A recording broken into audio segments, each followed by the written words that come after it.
Assalamualaikum warahmatullahi wabarakatuh. Apa kabar semua teman-teman? Semoga sehat selalu ya.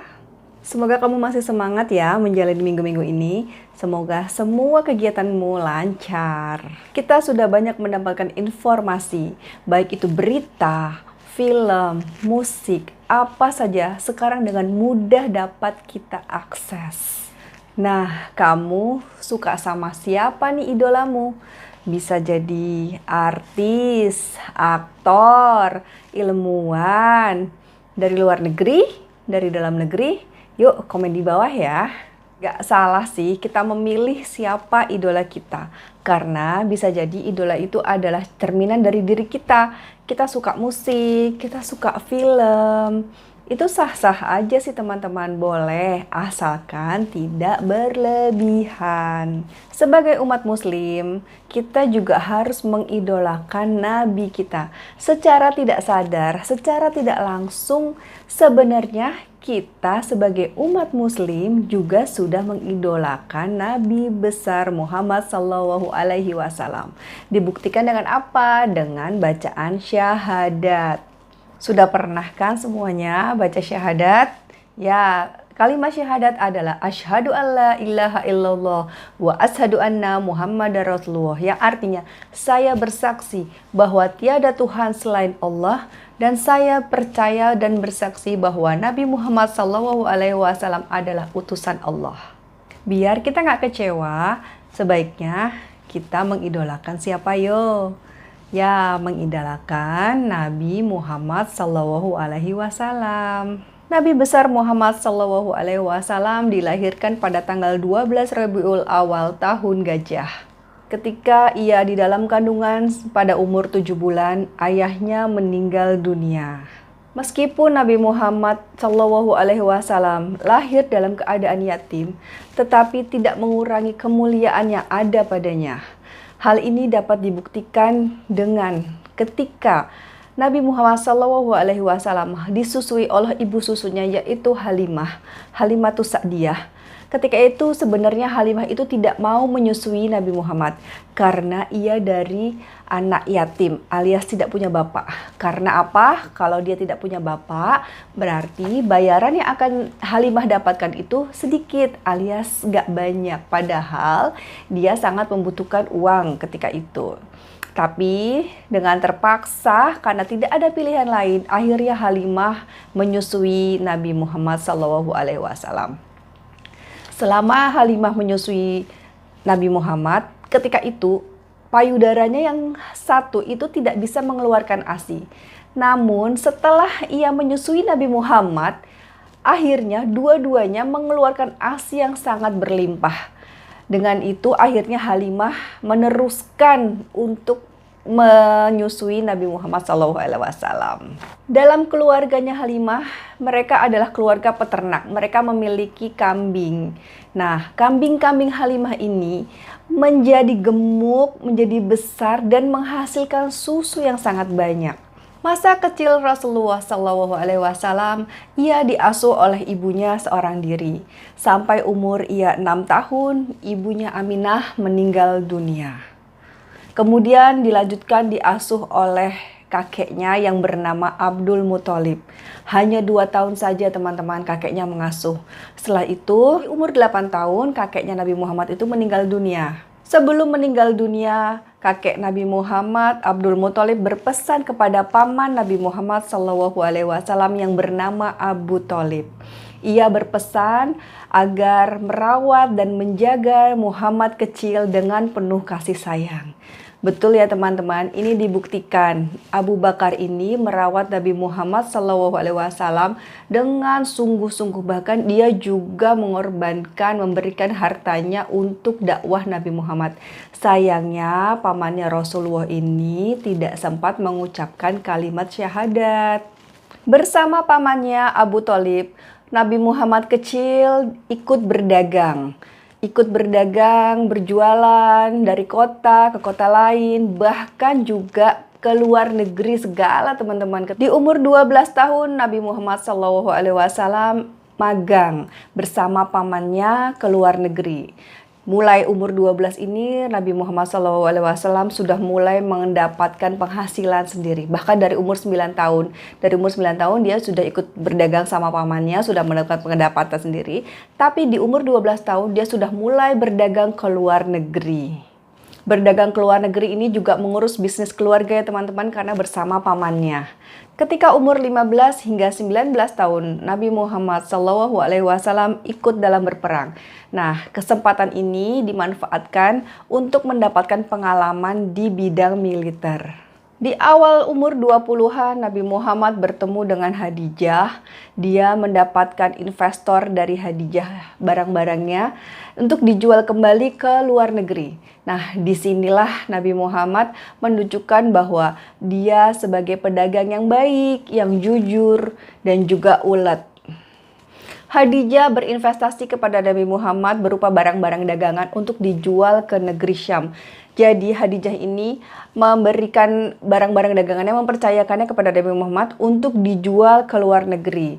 Nah, selama dijual di luar negeri ini, ketika kembali Nabi Muhammad SAW selalu melaporkan hasil penjualan dan hasil dagangannya ini secara jujur dan benar. Selain itu, selain jujur, dagangan yang ia bawa selalu ludes habis terjual.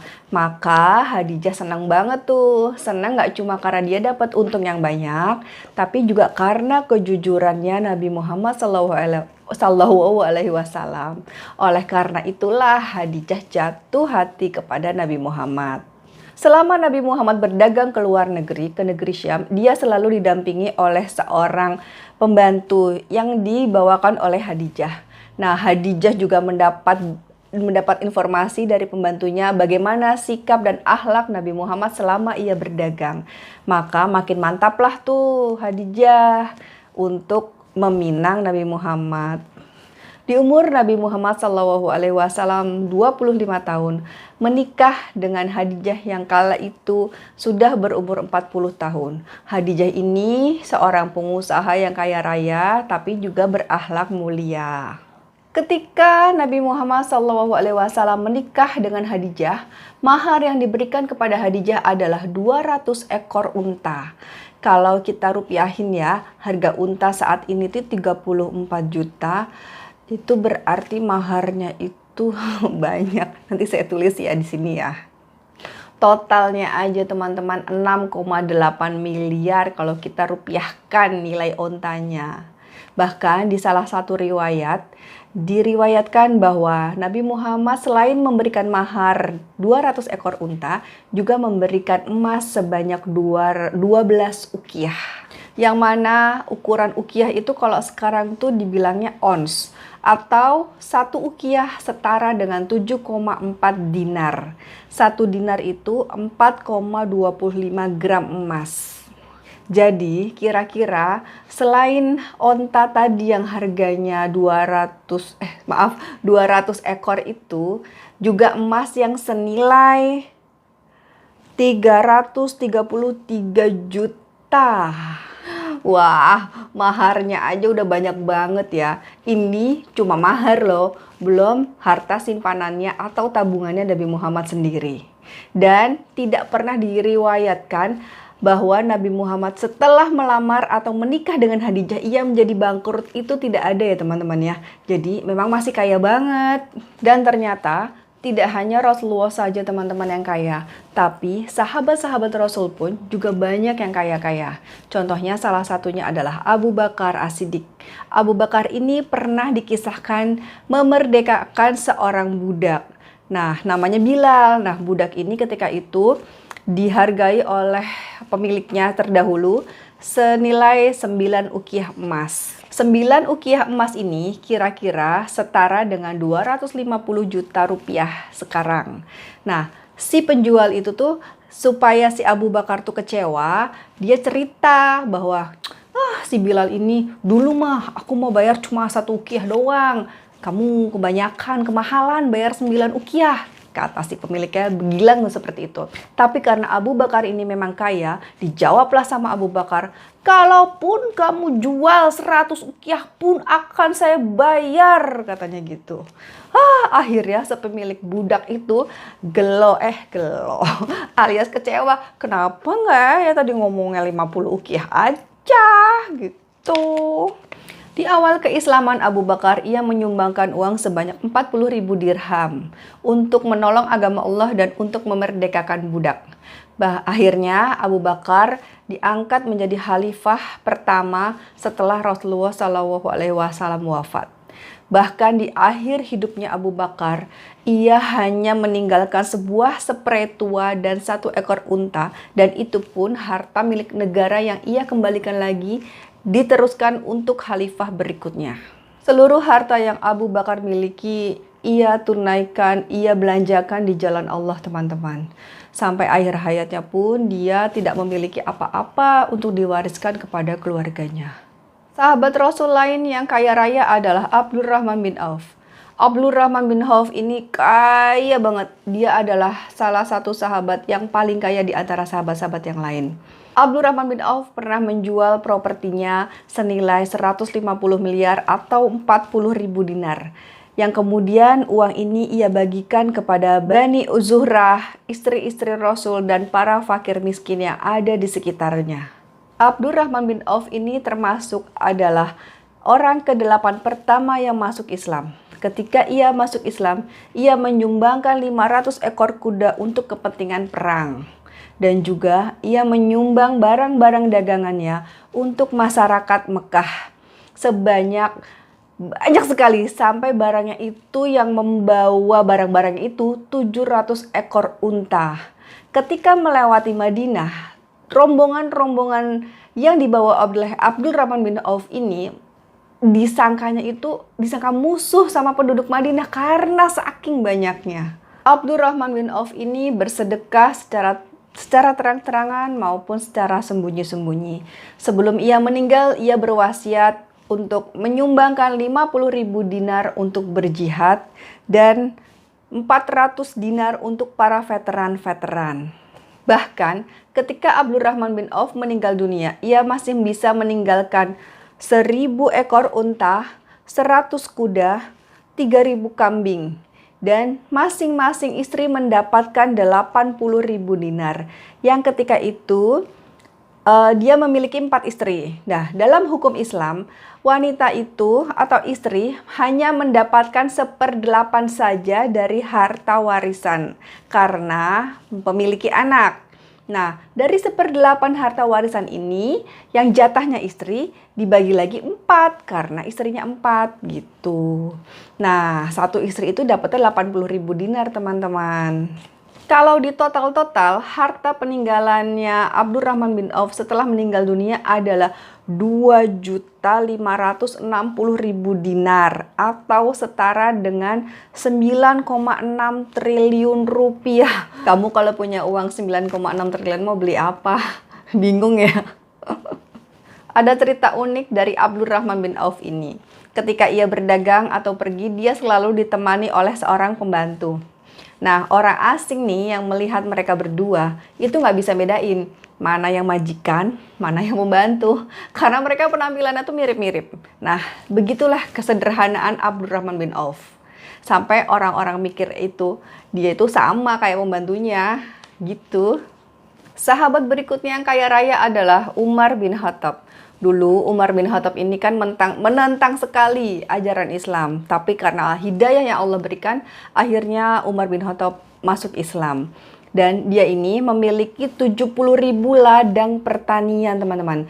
Yang mana satu ladang pertaniannya itu senilai dengan 200 juta rupiah. Jadi dia itu punya harta kurang lebih itu total 14 triliun yang berupa properti ladang pertanian.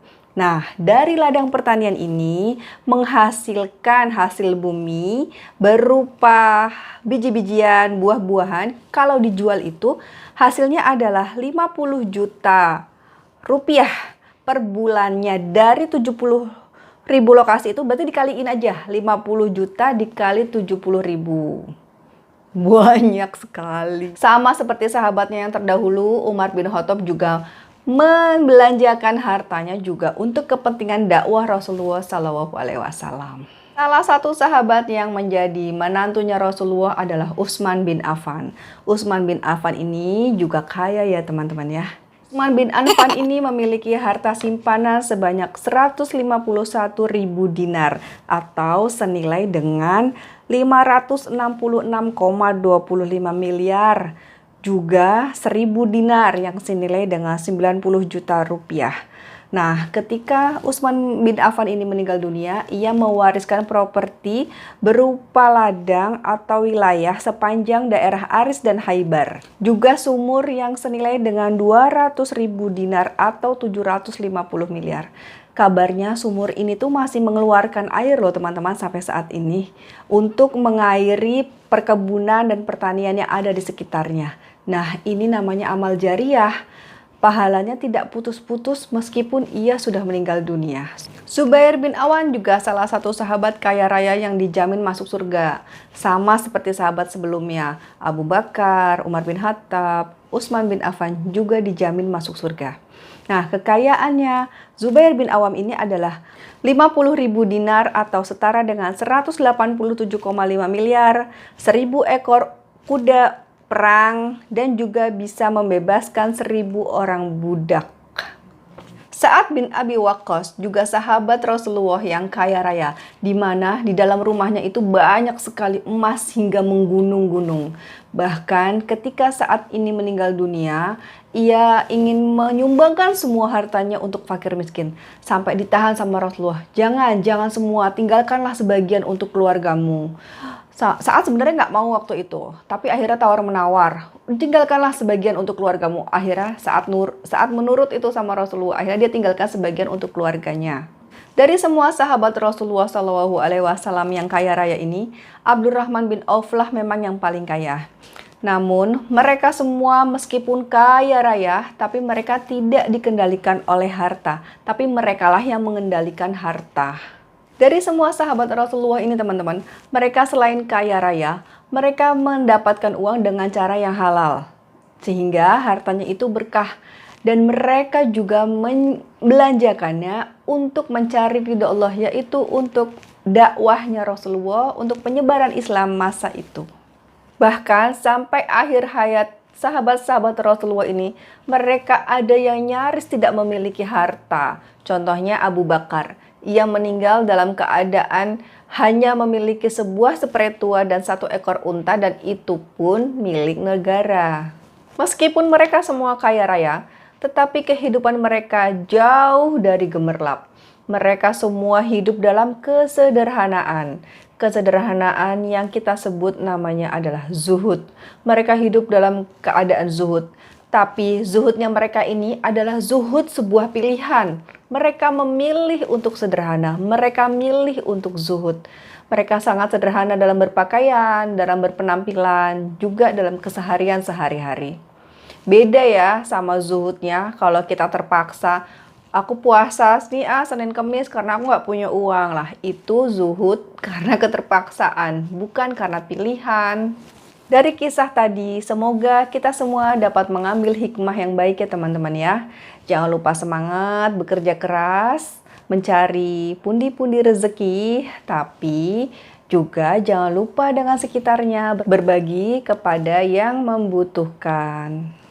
Oke, sampai di sini dulu videonya teman-teman. Silakan like, comment, subscribe. Jangan lupa ya, kalau kalian punya informasi atau punya ide, cerita yang menarik lainnya, silakan komen di bawah.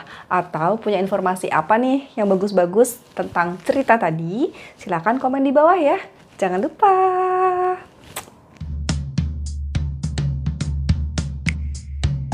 Meskipun mereka semua kaya raya, tetapi hidup mereka hanya